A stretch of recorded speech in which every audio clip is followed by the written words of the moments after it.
सरस्वती व्यासं ततो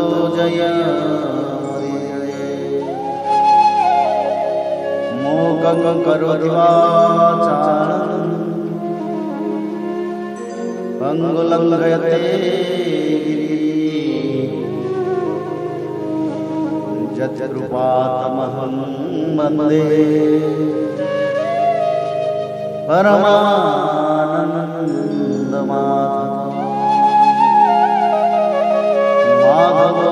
माधवो वाक्यं माधवो माधव हरि परन्ते साधवा नित्यं सकलकार्येषु तृतीयो अध्याय माया, माया से पार होने के उपाय तथा ब्रह्म और कर्मयोग का निरूपण। राजा निमि ने पूछा, भगवान, सर्वशक्तिमान परम कारण विष्णु भगवान की माया बड़े बड़े मायावियों को भी मोहित कर देती है, उसे कोई पहचान नहीं पाता, और आप कहते हैं कि भक्त उसे देखा करता है। अतः अब मैं उस माया का स्वरूप जानना चाहता हूँ, आप लोग कृपा करके बतलाइए। योगीश्वरों, मैं एक मृत्यु का शिकार मनुष्य हूँ। संसार के तरह तरह के तापों ने मुझे बहुत दिनों से तपा रखा है। आप लोग जो भगवत कथा रूप अमृत का पान करा रहे हैं, वह उन तापों को मिटाने की एकमात्र औषधि है। इसलिए मैं आप लोगों की इस वाणी का सेवन करते करते तृप्त नहीं होता। आप कृपया और कहिए। अब तीसरे योगीश्वर अंतरिक्ष जी ने कहा, राजन, भगवान की माया स्वरूपतः अनिर्वचनीय है, इसलिए उसके कार्यों के द्वारा ही उसका निरूपण होता है। आदि पुरुष परमात्मा जिस शक्ति से संपूर्ण भूतों के कारण बनते हैं और उनके विषय भोग तथा मोक्ष की सिद्धि के लिए अथवा अपने उपासकों की उत्कृष्ट सिद्धि के लिए स्वनिर्मित पंचभूतों के द्वारा नाना प्रकार के देव, मनुष्य आदि शरीरों की सृष्टि करते हैं, उसी को माया कहते हैं। इस प्रकार पंच महाभूतों के द्वारा बने हुए प्राणी शरीरों में उन्होंने अंतर्यामी रूप से प्रवेश किया और अपने को ही पहले एक मन के रूप में और इसके बाद 5 ज्ञानेंद्रियां तथा 5 कर्मेंद्रियां, इन 10 रूपों में विभक्त कर दिया तथा उन्हीं के द्वारा विषयों का भोग कराने लगे। वह देहाभिमान जीव अंतर्यामी के द्वारा प्रकाशित इंद्रियों के द्वारा विषयों का भोग करता है और इस पंचभूतों के द्वारा निर्मित शरीर को आत्मा अपना स्वरूप मानकर उसी में आसक्त हो जाता है। यह भगवान की माया है। अब वह कर्मेंद्रियों से सकाम कर्म करता है और उनके अनुसार शुभ कर्म का फल सुख और अशुभ कर्म का फल दुख भोग करने लगता है और शरीरधारी होकर इस संसार में भटकने लगता है। यह भगवान की माया है। इस प्रकार यह जीव ऐसी अनेक अमंगल कर्म गतियों को उनके फलों को प्राप्त होता है और पंच महाभूतों के प्रलय पर्यंत विवश होकर जन्म के बाद मृत्यु और मृत्यु के बाद जन्म को प्राप्त होता रहता है। यह भगवान की माया है।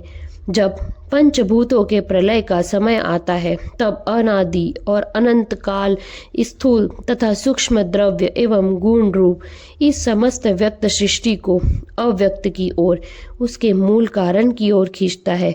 यह भगवान की माया है। उस समय पृथ्वी पर लगातार 100 वर्ष तक भयंकर सूखा पड़ता है। वर्षा बिल्कुल नहीं होती। प्रलय काल की शक्ति से सूर्य की उष्णता और भी बढ़ जाती है तथा वे तीनों लोकों को तपाने लगते हैं। यह भगवान की माया है। उस समय शेषनाग संकर्षण के मुंह से आग की प्रचंड लपटें निकलती हैं और वायु की प्रेरणा से वे लपटें पाताल लोक से जलाना आरंभ करती हैं और भी ऊंची ऊंची होकर चारों ओर फैल जाती है। यह भगवान की माया है। इसके बाद प्रलयकालीन संवर्तक मेघगण हाथी की सूंड के समान मोटी मोटी धाराओं से 100 वर्ष तक बरसता रहता है। उससे यह विराट ब्रह्मांड जल में डूब जाता है। यह भगवान की माया है। राजन, उस समय जैसे बिना ईंधन के आग बुझ जाती है, वैसे ही विराट पुरुष ब्रह्मा अपने ब्रह्मांड शरीर को छोड़कर सूक्ष्म स्वरूप अव्यक्त में लीन हो जाते हैं। यह भगवान की माया है। वायु पृथ्वी की गंध खींच लेती है, जिससे वह जल के रूप में हो जाती है, और जब वही वायु जल के रस को खींच लेती है तब वह जल अपना कारण अग्नि बन जाता है। यह भगवान की माया है।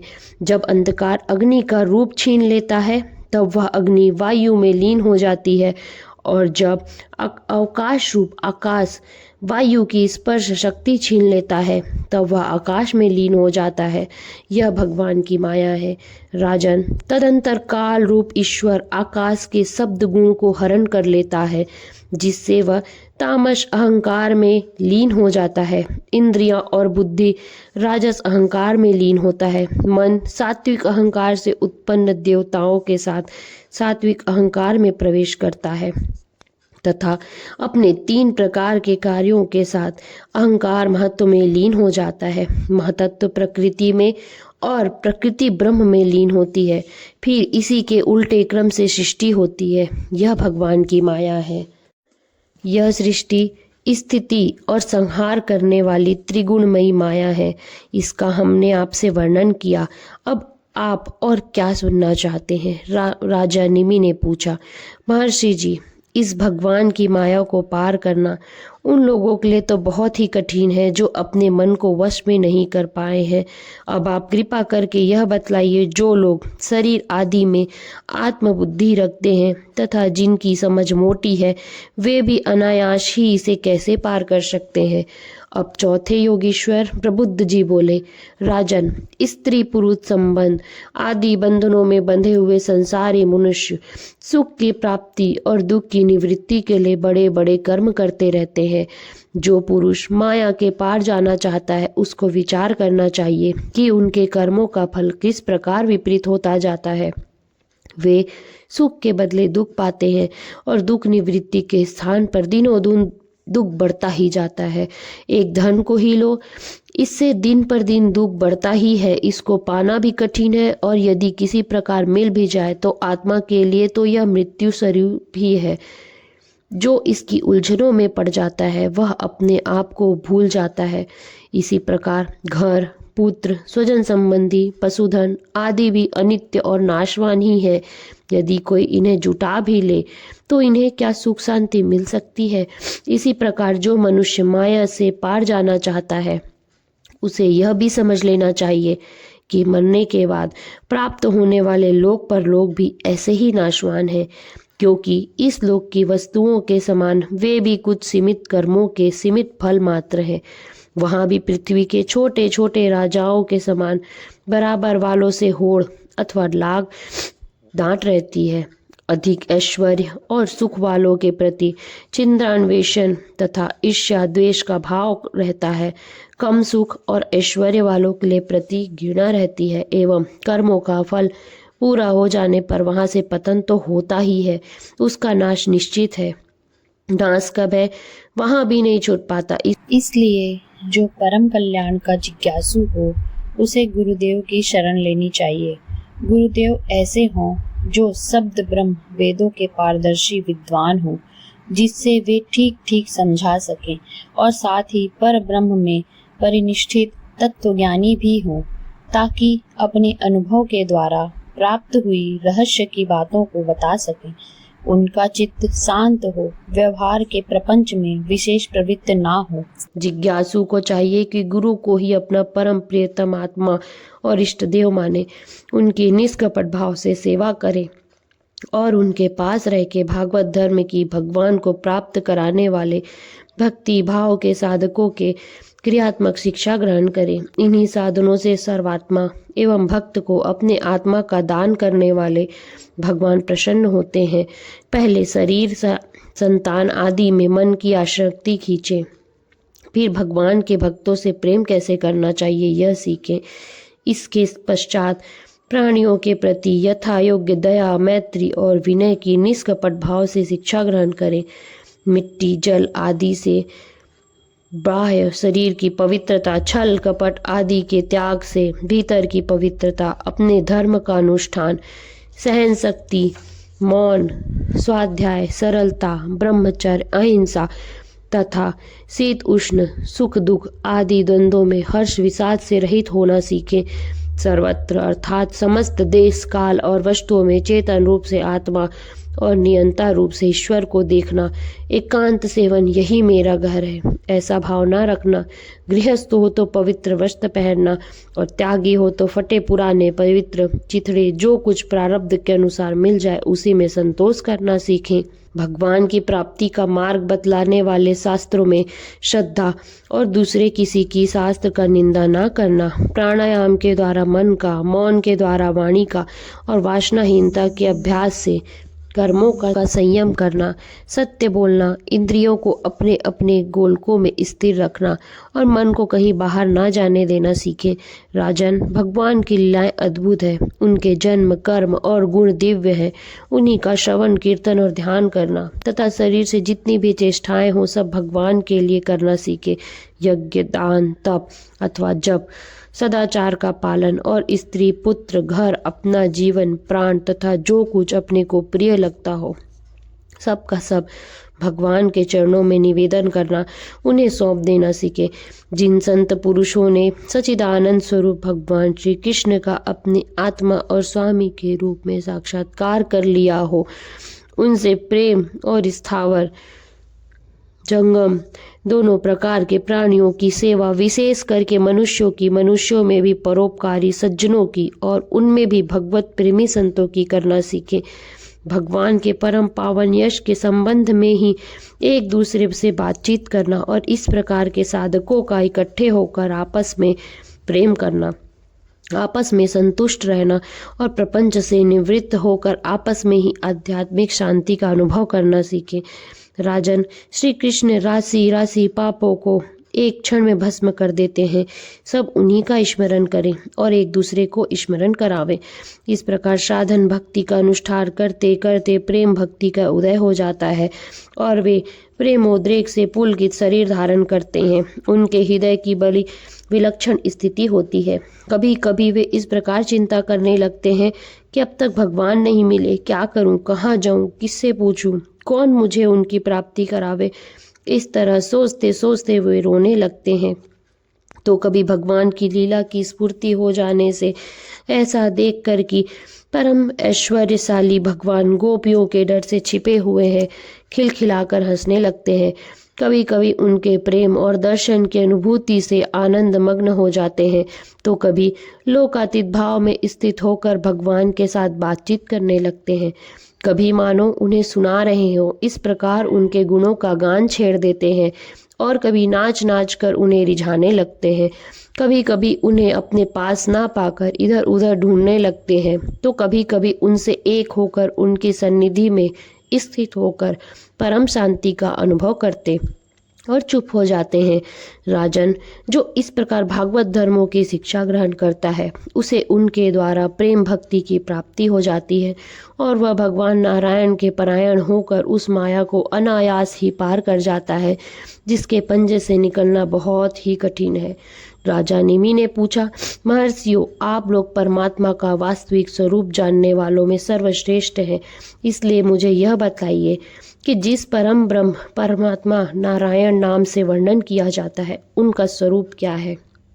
अब 5वें योगेश्वर पिपलायन जी ने कहा, राजन, जो इस संसार की उत्पत्ति, स्थिति और प्रलय का निमित्त कारण और उपादान कारण दोनों ही है, बनने वाला भी और बनाने वाला भी, परंतु स्वयं कारण रहित है, जो स्वप्न, जागृत और सुसुप्ति अवस्थाओं में उनके साक्षी रूप में विद्यमान रहता है और उनके अतिरिक्त समाधि में ज्यों का त्यों एक रस रहता है, जिसकी सत्ता से ही सत्तावान होकर शरीर, इंद्रिय, प्राण और अंतःकरण अपना अपना काम करने में सक्षम होते हैं।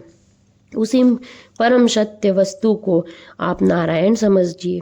जैसे चिंगारियां ना तो अग्नि को प्रकाशित ही कर सकती हैं और ना ही जला सकती हैं, वैसे ही उस परम तत्व में, आत्मस्वरूप में तो मन की गति है और ना वाणी की। नेत्र उसे देख नहीं सकते, बुद्धि सोच नहीं सकती, प्राण और इंद्रियां तो उसके पास तक नहीं भटक सकती।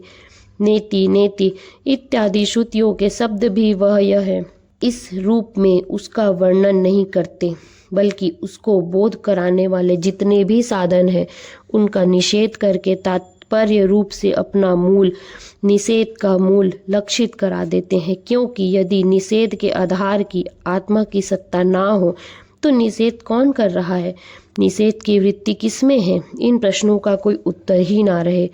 निषेध की ही सिद्धि ना हो। जब सृष्टि नहीं थी तब केवल एक वही था। सृष्टि का निरूपण करने वाले के लिए उसी को त्रिगुण सत्व रज तम मई प्रकृति कहकर वर्णन किया गया। फिर उसी को ज्ञान प्रधान होने से, महतत्व क्रिया प्रधान होने से, सूत्रात्मा और जीव की उपाधि होने से अहंकार के रूप में वर्णन किया गया। वास्तव में जितनी भी शक्तियां हैं, चाहे वह इंद्रियों के अधिष्ठात्रित देवताओं के रूप में हो, चाहे इंद्रियों के उनके विषयों के अथवा विषयों के प्रकाश के रूप में हो, सबका सब वह ब्रह्म ही है, क्योंकि ब्रह्म की शक्ति अनंत है। कहाँ तक कहूँ, जो कुछ दृश्य अदृश्य कार्य कारण सत्य और असत्य है, सब कुछ ब्रह्म है। इनसे परे जो कुछ है वह भी ब्रह्म ही है। वह ब्रह्म स्वरूप आत्मा ना तो कभी जन्म लेता है न मरता है, वह ना तो बढ़ता है और ना ही घटता है। जितने भी परिवर्तनशील पदार्थ हैं, चाहे वो क्रीड़ा संकल्प और उनके अभाव के रूप में ही क्यों ना हो, सबकी भूत भविष्य और वर्तमान सत्ता का वह साक्षी है, सब में है, देश काल और वस्तु से अपरिचिन्न है, अविनाशी है। वह उपलब्धि करने वाला तथा उपलब्धि का विषय नहीं है, केवल उपलब्धि स्वरूप ज्ञान स्वरूप है। जैसे प्राण तो एक ही रहता है, परंतु स्थान भेद से उसके अनेक नाम हो जाते हैं, वैसे ही ज्ञान एक होने पर भी इंद्रियों के सहयोग से उसमें अनेकता की कल्पना हो जाती है। जगत में 4 प्रकार के जीव होते हैं: अंडा फोड़कर पैदा होने वाले पक्षी, सांप आदि; नाल में बंधे होने वाले पशु मनुष्य; धरती फोड़कर निकलने वाले वृक्ष वनस्पति; और पसीने से उत्पन्न होने वाले खटमल आदि। इन सभी जीव शरीरों में प्राण शक्ति जीव के पीछे लगी रहती है। शरीरों के भिन्न भिन्न होने पर भी प्राण एक ही रहता है। सुसुप्ति अवस्था में जब इंद्रियां निश्चेष्ट हो जाती हैं, अहंकार भी सो जाता है, लीन हो जाता है, अर्थात लिंग शरीर नहीं रहता। उस समय यदि कुटस्थ आत्मा भी ना हो तो इस बात की पीछे से स्मृति ही कैसे हो कि मैं सुख से सोया था। पीछे होने वाली यह स्मृति ही उस समय आत्मा के अस्तित्व को प्रमाणित करती है। जब भगवान कमलनाथ के चरण कमलों की प्राप्त करने की इच्छा से तीव्र भक्ति की जाती है, तब वह भक्ति अग्नि की भांति गुण और कर्मों से उत्पन्न हुए चित्त के सारे मलों को जला डालती है। जब चित्त शुद्ध हो जाता है तब आत्म तत्व का साक्षात्कार हो जाता है। जैसे नेत्रों के निर्विकार हो जाने पर सूर्य के प्रकाश की प्रत्यक्ष अनुभूति होने लगती है। राजा निमि ने पूछा, योगेश्वरों, अब आप लोग हमें कर्म योग का उपदेश दीजिए, जिसके द्वारा शुद्ध होकर मनुष्य शीघ्र अतिशीघ्र परम नैष्कर्म अर्थात कर्तव्य कर्म और कर्म फल की निवृत्ति करने वाला ज्ञान प्राप्त करता है। एक बार यही प्रश्न मैंने अपने पिता महाराज इक्ष्वाकु के सामने ब्रह्मा जी के मानस पुत्र सनकादि ऋषियों से पूछा था, परंतु उन्होंने सर्वज्ञ होने पर भी मेरे प्रश्न का उत्तर ना दिया। इसका क्या कारण था, कृपया करके मुझे बतलाइए। अब छठे योगीश्वर आविर्होत्री जी ने कहा, राजन, कर्म शास्त्रविहित, अकर्म निषिद्ध और विकर्म विहित का उल्लंघन, ये तीनों एकमात्र वेद के द्वारा जाने जाते हैं। इनकी व्यवस्था लौकिक रीति से नहीं होती। वेद अपौरुषीय है, ईश्वर रूप है, इसलिए उनके तात्पर्य का निश्चय करना बहुत कठिन है। इसी से बड़े बड़े विद्वान भी उनके अभिप्राय का निर्णय करने में भूल कर बैठते हैं। इसी से तुम्हारे बचपन की ओर देखकर तुम्हें अनधिकार समझकर सनकादि ऋषियों ने तुम्हारे प्रश्न का उत्तर नहीं दिया। यह वेद परोक्षवादात्मक है। यह कर्मों की निवृत्ति के लिए कर्म का विधान करता है। जैसे बालक को मिठाई आदि का लालच देकर औषध खिलाते हैं, वैसे ही यह अनभिज्ञों को स्वर्ग आदि का प्रलोभन देकर श्रेष्ठ कर्म में प्रवृत्त करता है। जिसका अज्ञान निवृत्त नहीं हुआ है, जिसकी इंद्रियां वश में नहीं है, वह यदि मन मान से ढंग से वेदोक्त कर्मों का परित्याग कर देता है तो वह विहित कर्मों का आचरण न करने के कारण विकर्म रूप अधर्म ही करता है। इसलिए वह मृत्यु के बाद फिर मृत्यु को प्राप्त हो जाता है। इसलिए फल की अभिलाषा छोड़कर और विश्वात्मा भगवान को समर्पित कर जो वेदोक्त कर्म का ही अनुष्ठान करता है, उसे कर्मों की निवृत्ति से प्राप्त होने वाली ज्ञान रूप सिद्धि मिल जाती है। जो वेदों में स्वर्ग आदि रूप फल का वर्णन है, उसका तात्पर्य फल की सत्यता में नहीं है, वह तो कर्मों में रुचि उत्पन्न कराने के लिए है। राजन, जो पुरुष चाहता है कि शीघ्र से शीघ्र मेरे ब्रह्म स्वरूप आत्मा की हृदय ग्रंथि मैं और मेरे की कल्पित गांठ खुल जाए, उसे चाहिए कि वह वैदिक और तांत्रिक दोनों ही पद्धतियों से भगवान की आराधना करे। पहले सेवा आदि के द्वारा गुरुदेव की दीक्षा प्राप्त करे, फिर उनके द्वारा अनुष्ठान की विधि सीखे। अपने को भगवान की जो मूर्ति प्रिय लगे, अभिष्ट जान पड़े, उसी के द्वारा पुरुषोत्तम भगवान की पूजा करे। पहले स्नान आदि से शरीर और संतोष आदि से अंतःकरण की शुद्ध करे। इसके बाद भगवान की मूर्ति के सामने प्राणायाम आदि के द्वारा भूत शुद्धि नारी शोधन करे। तत्पश्चात विधि पूर्वक मंत्र देवता आदि के न्यास से अंग रक्षा करके भगवान की पूजा करे। पहले पुष्प आदि पदार्थों का जंतु आदि निकाल कर पृथ्वी को सम्मार्जन आदि से अपने को अव्यग्र करे और भगवान की मूर्ति को पहले ही की पूजा लगे हुए पदार्थों के छालन आदि से पूजा के योग्य बनाकर फिर आसन पर मंत्रोच्चारण पूर्वक जल छिड़क कर पाद्य अर्घ्य आदि पात्रों को स्थापित करे। तदंतर एकाग्रचित होकर हृदय में भगवान का ध्यान करके फिर उसे सामने की श्री मूर्ति में चिंतन करे। तदंतर हृदय सिर शिखा हृदयाय नमः सिर से स्वाहा इत्यादि मंत्रों से न्यास करे और अपने इष्ट देव के मूल मंत्र के द्वारा देश काल आदि के अनुकूल प्राप्त पूजा सामग्री से प्रतिमा आदि में अथवा हृदय में भगवान की पूजा करें। अपने अपने उपास्य देव के विग्रह की हृदय आदि अंग आयुध आदि उपांग और पार्षदों सहित उसके मूल मंत्र द्वारा पाद अर्घ्य आचमन मधुपर्क स्नान वस्त्र आभूषण गंध पुष्प दधि अक्षत के तिलक माला धूप दीप और नैवेद्य आदि से विधिवत पूजा करे तथा फिर स्तोत्रों द्वारा स्तुति करके सपरिवार भगवान श्री हरि को नमस्कार करे। अपने आप को भगवान में ध्यान करते हुए ही भगवान की मूर्ति का पूजन करना चाहिए। निर्माल्य को अपने सिर पर रखे और आदर के साथ भगवद विग्रह को यथा स्थान स्थापित कर पूजा समाप्त करनी चाहिए। इस प्रकार जो पुरुष अग्नि सूर्य जल अतिथि और अपने हृदय में आत्मरूप श्री हरि की पूजा करता है, वह शीघ्र ही मुक्त हो जाता है। इति श्रीमद्भागवते महापुराणे पारमहंस्या संहिताया मेकादश स्कंधे 3 अध्याय।